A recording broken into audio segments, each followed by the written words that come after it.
Cláudio Rezende está chegando, primeiro tempo do Galo aqui no Rádio Esportes pela Itatiaia. Um abraço, bom dia, Cláudio. Um abraço, bom dia você também, Cirilo, aos nossos comentaristas aqui na Itatiaia, quem acompanha o Rádio Esportes. O Atlético agora naquele período, né, de entre safra do futebol. Ontem uma reunião importante já trazida aqui na Itatiaia pelo Álvaro Damião, na turma do bate-bola. Reunião com a cúpula atleticana, o técnico Felipão, e essa reunião de planejamento, né, para o ano que vem. O Atlético que teve com o terceiro lugar do Campeonato Brasileiro a garantia da fase de grupos da Copa Libertadores da América, então o cenário é bem melhor de calendário do que nesse ano de 2023. O Galo teve que passar ali por mata-mata antes de chegar à fase de grupos, foram 2 mata-matas na Libertadores, e agora, logicamente, o planejamento do Atlético vai começar a acontecer nesse período do mercado da bola, mas sem pressa também, né? Pelo que a gente sente aí da diretoria, o elenco do Galo, praticamente 95% do elenco vai ser mantido. Então, poucas peças, né, de substituição, saem poucos jogadores, vão chegar poucos também, numa ideia de melhorar, de qualificar o elenco atleticano, né? Peças que não encaixaram esse ano, que ficaram pouco utilizados, devem sair para chegadas de, lógico, jogadores que o Felipão vai querer para chegarem e serem titulares. Falei do Felipão e do Rodrigo Caetano na manchete, né? O Caetano, por mais que tenha aí esse assédio do Corinthians, há na cúpula do Atlético, e depois dessa reunião também nada mudou, uma ideia de permanência do Caetano, ele que tem contrato com o Galo até o final de 2026, e a partir agora de janeiro, né, a partir de 2024, não tem multa, nem para um lado nem para outro. E por isso, lógico, um profissional que está muito bem avaliado aí no mercado, um profissional de ponta, os clubes ficam sondando, ficam querendo. Agora, o Rodrigo Caetano participou da reunião, está muito por dentro do planejamento do Atlético, e inclusive viajou alguns dias agora com a família para Portugal e vai ficar no celular, né? Diretor de futebol não consegue tirar férias como atletas, né? O cara não tem como desligar completamente. Então vai ficar lá trabalhando, tentando também buscar reforços neste período aí, o Rodrigo Caetano. Agora, a prioridade, Cirilo, é o setor ofensivo mesmo. O Galo renovou com praticamente toda a defesa para o próximo ano. O único que saiu foi o Hever. E a ideia do clube é não buscar um outro jogador por a vaga do Hever, que estava ali como 5º zagueiro do elenco, né? Jogou pouco até no ano o Hever. E aí vão subir o Rômulo. O Rômulo é um zagueiro que já vinha ficando aí no banco de reservas, principalmente nessa reta final aí com as lesões do Bruno Fux. Ele apareceu ali naquele jogo com o São Paulo. E agora nesse último contra o Bahia ele estava como opção no banco. O Rômulo teve que entrar naquele jogo contra o São Paulo, né? O Rabelo sentiu. Né? Exatamente, ele iniciou o aquecimento naquele jogo e ele vai fazer parte do elenco. Então, Cirilo, vai ter um zagueiro. O lateral direito, o Vitor Gabriel, também vai fazer parte do elenco profissional do Galo. No meio campo, o Paulo Vitor já vinha fazendo parte, o Alisson também, que é o meio atacante. Lá na frente, o Cadu, o Galo tá tentando renovar com o Isaac, tá um pouco difícil, né? Tem outros clubes interessados aí, mas se ele permanecer, ele vai fazer parte do profissional do Atlético. Os goleiros também, né? Tem o Delfim e o Átila, que foram os reservas no jogo contra o Bahia. Então o Galo vai procurar mesmo um meia de criação, atacante de velocidade e quem sabe centroavante. São as posições aí que o Galo vê nesse momento, né, nessa conversa do Felipão com a diretoria, pelo que a gente apurou, são as prioridades do Atlético no mercado, mas são reforços pontuais e não tem que ter tanta pressa assim, né? A gente tem até janeiro aí, o mercado movimenta também em janeiro, e é a ideia do Galo aí para o próximo ano, Cirilo. Ô, Ale Oliveira, eu considero que clubes grandes com a capacidade de formação que tem o Atlético, né, e aí, evidentemente, estruturalmente falando, o Atlético trazendo também uma nova maneira de enxergar a categoria de base nos últimos anos, foi a promessa inclusive da diretoria, e vejamos estes resultados serem colhidos nos próximos anos, nas próximas temporadas. Clubes com esse patamar, como vive hoje o Atlético, consideram uma obrigação que a base sirva para fornecer atletas ao profissional para esse complemento de elenco. Não é que vai formar um Endrick por ano, né? Mas o cara, para ser o 4º zagueiro, para estar ali no elenco, não precisa fazer investimento, contratar um cara de 30 anos para ser o 5º zagueiro do elenco, o 4º zagueiro do elenco. A base tem que fornecer isso, né, Ale? Até porque você pode estar criando um problema para você. Você pega um zagueiro que era titular de um time menor, vamos supor, e que está acostumado a jogar, esse cara, evidentemente, ele não vai ficar satisfeito quando ele não for relacionado, não trocar de roupa.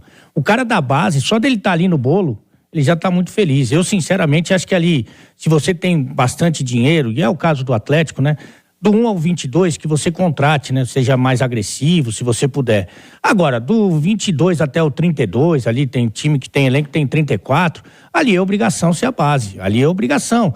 Aí você vai sentindo, porque tem jogador que é muito bom quando joga na sua categoria, mas quando sobe fica meio tímido, fica meio inibido, não consegue soltar o seu jogo e tal, e você vai sentindo a temperatura dessa molecada, mas acho que deveria ser uma obrigação mesmo, e a gente tá vendo, inclusive, que outros grandes clubes do país, além de serem competitivos, têm revelado e têm tido retorno, não só técnico, mas financeiro com isso.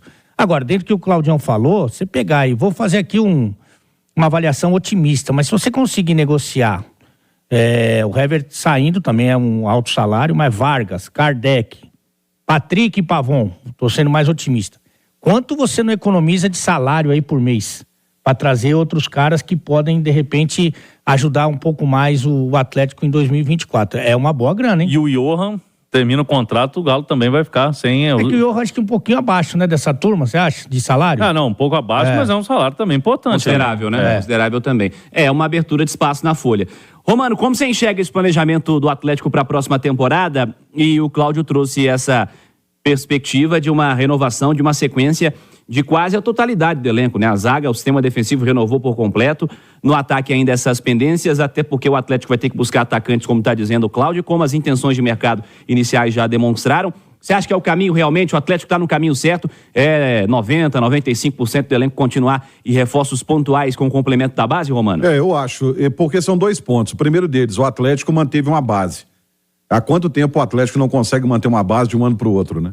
E o Atlético está buscando reforços pontuais para uma característica de jogo do seu treinador, não de carência do elenco. O elenco tem peças ali, só que o treinador gosta de um meia de criação que nesse momento o Atlético tem ponta de lança, o Atlético não tem meia de criação, porque se ele jogasse com ponta de lança, ele não precisaria de contratação. Mas mais do que isso, há quanto tempo a gente tem falado aqui que o Atlético não revela ninguém? Há quanto tempo que a gente tem falado que o Atlético não dá oportunidade? Porque não vem falar de Savinho, não. Savinho fez um pit stop no profissional. Savinho sequer jogou direito no profissional. E foi vendido barato ainda. Hoje está arrebentando na Espanha. Mas há quanto tempo o Atlético não revela um jogador? Porque foi o Bremer. O último. Tem o Rubens aí, né? Não, mas assim, que de negociação foi o Bremer. Já que chegou, jogou e foi vendido. Foi o Bremer. Há quanto tempo o Atlético não faz isso? Então, acredito que essa política, e aí já é pensamento de SAF, você tem que realmente dar oportunidade para os seus garotos, tem que colocar os garotos para jogar. E não só jogar, o convívio com o profissional. E o Atlético vai fazer um negócio agora que é muito legal. Aliás, já foi feito antes. Você tem 2 zagueiros no elenco do Atlético, né? Que foram campeões com o Atlético, que trabalharam na comissão técnica ali. O primeiro foi o Léo Silva, que hoje está na comissão técnica do Sub-20, né? Isso. Mas o Hever vai ajudar demais esses zagueiros novos que vão subir. Primeiro o cara vai olhar e falar assim, meu Deus, esse cara tem 16 títulos com... 16 mesmo? Tem 12. 12 títulos com o Atlético. Ele foi campeão da Libertadores, ele foi campeão da Copa do Brasil, ele foi campeão brasileiro. E ele tá querendo me ensinar. O cara vai ouvir. São referências, né? São referências. E isso que o atleta tá fazendo não descobriu a roda, não. Porque isso é feito há muito tempo. Por exemplo, eu vou puxar a sardinha para minha brasa aqui. No Milan, os zagueiros, há muitos anos, tem um treinador que assim, não jogou nada, chamado Franco Baresi. Nossa. Jogou absolutamente nada. É o treinador dos zagueiros. Olha a experiência que esse cara passa para os jogadores. E o atleta está fazendo isso. Então, assim, tem que dar oportunidade para a base, tem que colocar os meninos para jogar na posição deles, né? Não que fizeram com o Rubens, não. O Rubens só foi jogar na posição dele agora na reta final do Campeonato Brasileiro. Mas, para mim, essa saída. E realmente, analisando o elenco do Atlético, o Atlético precisa de reforços pontuais. Até mesmo, por exemplo, jogo contra o Bahia. O Hugo não jogou nada. Sim. Você precisa de uma alternativa. Só que o Filipão olhar pro banco e falar assim, eu não tenho alternativa. Até para mudar um panorama. Porque, infelizmente, o Allan Kardec ficou 3 anos aí sofrendo com contusões, não conseguiu jogar. O Vargas, a gente não sabe o que o Vargas quer da vida, porque qualidade ele tem, bola ele tem. Todo fora. Mas ficou um turno do Campeonato Brasileiro fora.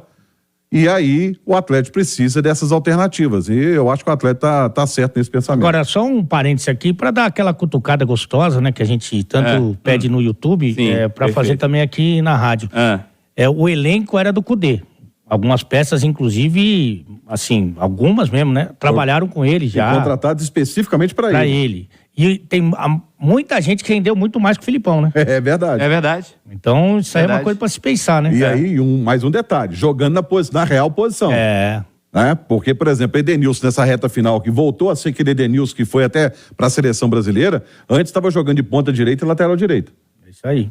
Faz total diferença, né, pro desenvolvimento do cara. Siga, Cláudio. E o Atlético, com relação às renovações de contrato, foi tudo feito antes, né, da bola parar de rolar. Então, por exemplo, os 2 laterais renovaram, Mariano e Saravia.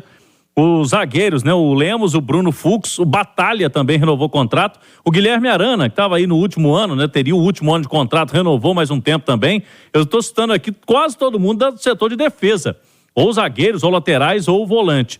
E o restante do elenco tem contrato, fora o Johan.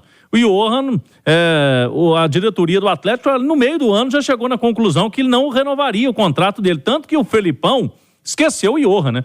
O Johan não jogou também praticamente um turno do Campeonato Brasileiro, mas aí por opção mesmo do treinador. Ele ia todo jogo, estava relacionado, mas não jogava. Eu acho que é um cara que vai ter aí tranquilidade para se realocar no mercado, porque ele é bem visto no mercado, um jogador muito disciplinado, né? O Rodrigo Caetano encheu a bola dele com relação como atleta mesmo, né? Um atleta muito comprometido, mas no Galo não estava rendendo, a diretoria achou melhor não ficar com ele, e aí vai ficar no mercado aí como opção. E aí o Galo vai buscar esses reforços aí pro Filipão, mas há uma preocupação no Atlético também, é o seguinte, não fazer igual fez com o Cudê esse ano, trazer um jogador muito específico de um treinador, porque o cara vai... a lição, né? Porque o cara vai embora igual o Cudê vai e deixa aí, né? Então, assim, tudo bem, Filipão, você quer esse tipo de jogador, mas o Atlético também vai fazer uma análise da ideia do Galo. Não pode contratar para o treinador, porque a gente não sabe até quando o treinador vai. Apesar de ter o contrato até o final do ano que vem, o Filipão, mas a gente sabe que no futebol brasileiro é resultado que determina tudo isso. Então, a ideia é essa, trazer jogador que há também uma análise interna do Atlético, fora também do comandante. É um cuidado que o Galo vem tendo aí. O Caetano falou na entrevista lá em Salvador, viu, Cirilo? Que esse ano o Galo mudou mais. O Galo realmente trocou 7, 8 jogadores do elenco. Essa vez ele falou que vai ser menos. Uma ideia ali de 3, 4, vamos ver qual que vai ser essa conta, porque ela conta pode mexer um pouquinho, mas de qualquer forma vai ser menos, né? Essa reformulação em relação ao ano passado no Atlético. Agora, isso que disse o Claudião, né? Que o Atlético disse, inclusive, de ter alguns jogadores que ele, Atlético, gostaria de contar no elenco. Eu acho que serve também para avaliação do elenco que está agora. Por exemplo, se tem jogador que o Filipão praticamente não utilizou, já sabe que por mais que o Atlético queira que ele fique lá, não vai ter espaço. O Johan é um, né? O Johan, por exemplo. Esquecido. O Johan, na verdade, o Johan não encaixou no que pensa o Filipão. E aí ficou muito claro. E outros jogadores que não foram utilizados, eu acho que o sinal está bem claro.